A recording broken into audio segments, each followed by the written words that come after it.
And the first question is, do the Wonders have any guidance on expanding the education system from the perspective of empowerment within humanity?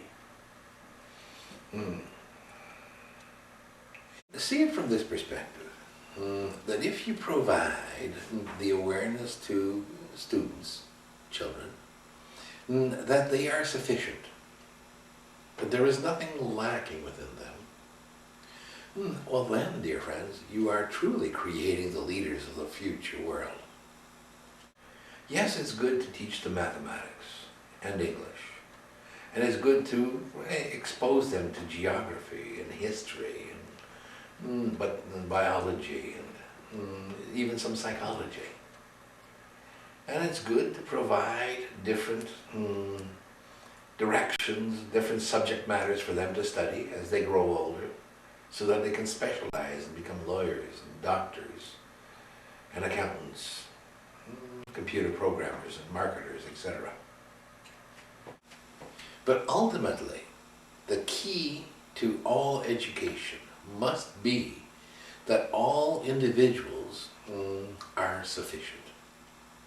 That regardless of what their mental capability is, whatever their emotional capabilities are, that they are truly sufficient human beings. And as sufficient human beings, that they are contributors to a society in which all human beings are equal to each other.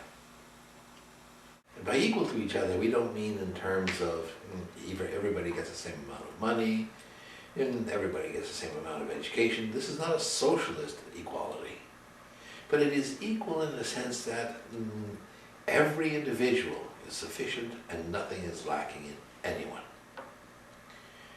If you move in this direction with the education system of the world, and it would require, of course, every country to cooperate, every district, every educational district to cooperate, then you will find that you are raising truly amazing human beings who are strong, capable, confident, aware, and who will, as a result of that, use the knowledge that they gain through the study of different subject matters to enhance and expand humanity.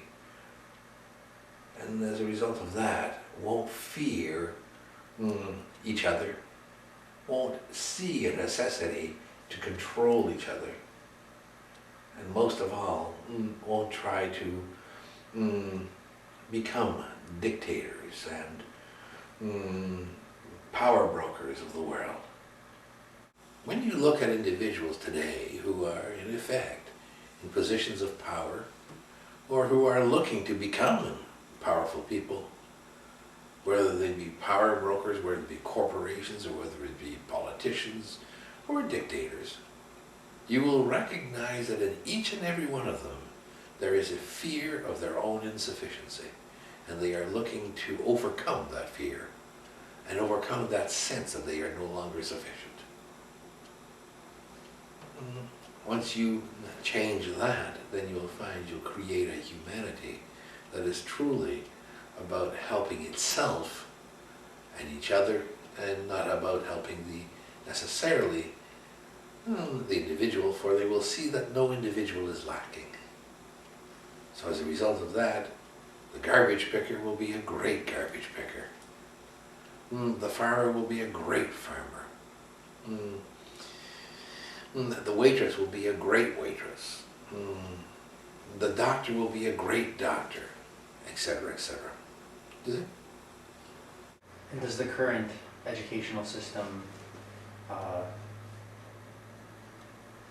foster that idea and that concept of insufficiency? It fosters the concept of insufficiency, not sufficiency. Right, insufficiency. The whole present system is based on success or failure. It is based on one greater than another. It is based on competition. So grades wouldn't really play a big factor, No, would they? no. That you learn a subject matter? Yes. That you're good at it? Okay. And if you don't like this subject matter, you can get into another subject matter. It isn't that you must learn all subject matters in order to become an all well-rounded individual, in order to become the leader of the world, is it? Yeah. The Wonders once made a comment in a study group that anger limits existence and specifically recommended to a participant to get to a point of not having anger. Yes. Does anger limit existence? Of course. It limits it, dear friend, because in truth, with anger, you reduce your perspectives, your perceptions of existence, and as a result, you contract that which you can observe and that which you can see. Anger focuses you into a certain limited perspective and keeps you there until you resolve the anger. Is it? So anger, it's oftentimes said that anger is a natural emotion and to let it out and to kind of deal with it. But if we were to be completely balanced emotionally, we would have no anger. Oh no, you'd still have anger. The difference is that the anger would not be a continuous, constant thing. How many people get angry in a moment and then the next it's over?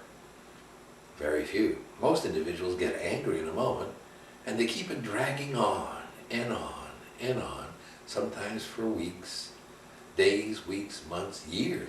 Look at the Irish.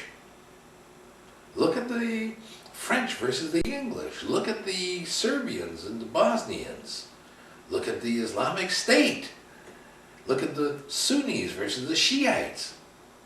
Look at the Hutus versus the Tutsis. Dear friend, the world is full of examples of anger continuously held. And so as a result, you see the result of contraction in their lives. You don't need us to tell you this. What is the point of anger? Well, it allows you to recognize for yourself the degree to which you are judging yourself. So it always comes down to us. Of course. So the more anger you have in a moment, that's more judgment that you have of yourself. Absolutely. It's easy to project it and say that it's because of somebody else or certain circumstance or situation that you're angry, but ultimately you're just judging yourself and your own insufficiency. You're looking at your insufficiency. It goes back to the original question on the education system as well. Does it? The Wonders often recommend to see ourselves as a ship and to let everything outside of the ship simply pass by the ship without letting it come into the ship. Yes. Sometimes it seems difficult not to get overwhelmed with outside sources, such as other people's emotions, the negativity in the daily news, catastrophic events, or environmental changes even. Yes. What creates this difficulty? Holes in your ship. Look at it this way. If your ship is whole, complete, does water go into it? No. It would. But if you've got holes, if you've got rotten planks, guess what? You're going to sink, aren't you? Mhm. So what's a rotten plank in a hole? Insufficiency. Do you see? Self-judgment. You get the point? So it's not that some days the waves are so high they spill into the ship? No. How many ships survive storms at seas? Waves crash over them. Of course, they still survive. Why? Because they're whole and complete. Storms will always exist. How you navigate them is up to you. If you see yourself as insufficient, you will see yourself as unable to navigate the storms. Whereas if you see yourself as sufficient, a storm is just a momentary distraction. Isn't it? Okay, next question is, how do we get more energy or life force so as to not age? And is that possible? It is possible, but it would require a shift in consciousness such that you would see yourself so completely sufficient that all energy surrounding you would be an energy extension of yourself. And as such, therefore, why would you age? There is a perspective that the sun is quite a large energy perspective. It's quite a large ball of energy. Yet even with the sun, there is a perception that it is aging, that it is getting weaker as it gets older. And so the resultant is that in the third dimensional reality, you have the concept of time affecting the movement of energy. If you can shift yourself from that perspective, you'll see that you can then be limitless and infinite. Having said that, if you want to last a little longer, meditate. Spend at least 30 minutes a day in a meditation of love and appreciation. And you'll find that that alone will be sufficient to extend your life and your life force, and as a result of that, bring you into a perspective of longevity.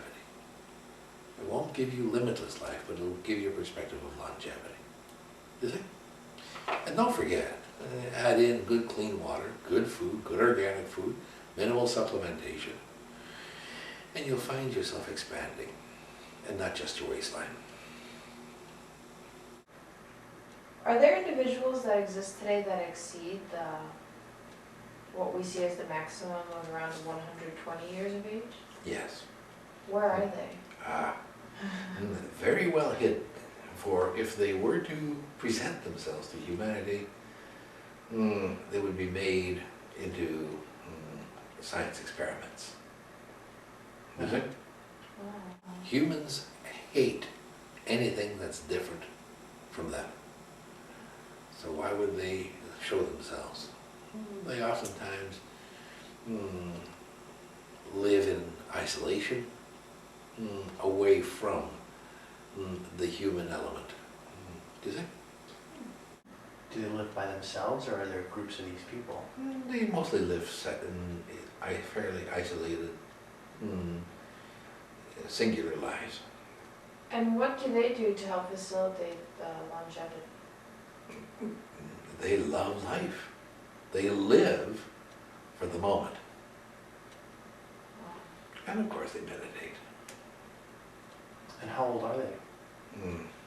And some of them are a few hundred years old, some of them are more. Is humanity moving towards being open to this type of an idea that they can live longer? North Americans are, especially the baby boomers, desire it, but they're not open to it. It would require a shift in consciousness, and they're not willing to do that. They still want to believe and hang on to the concept that they are finite human beings. So yes, they're going to live better while they live, but they will still live short lives. And is the retreat that would be coming up next year, is that a way for people to become more open to the idea, or is that just a way for them to live better while they live their short lives? Both. Okay. It is for them to choose. Okay. Could you expand on that? Why? We said it all. It is both. Some can choose to shift their consciousness into a perspective of longevity. Others will shift their consciousness into a perspective of they can live better.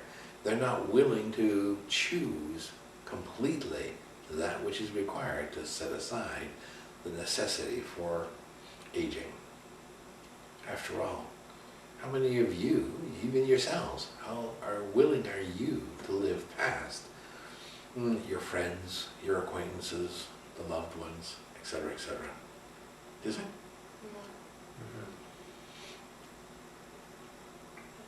Yeah, it would be a... Especially when you're constantly reminded that everything around you is finite. This is not the Highlander, dear friends, as much as you'd like to believe that concept. Yeah. So it almost goes back to that ship analogy that we see everything outside of ourselves as finite and it's almost hard to move past it, but that just means that we're letting the water in. Exactly.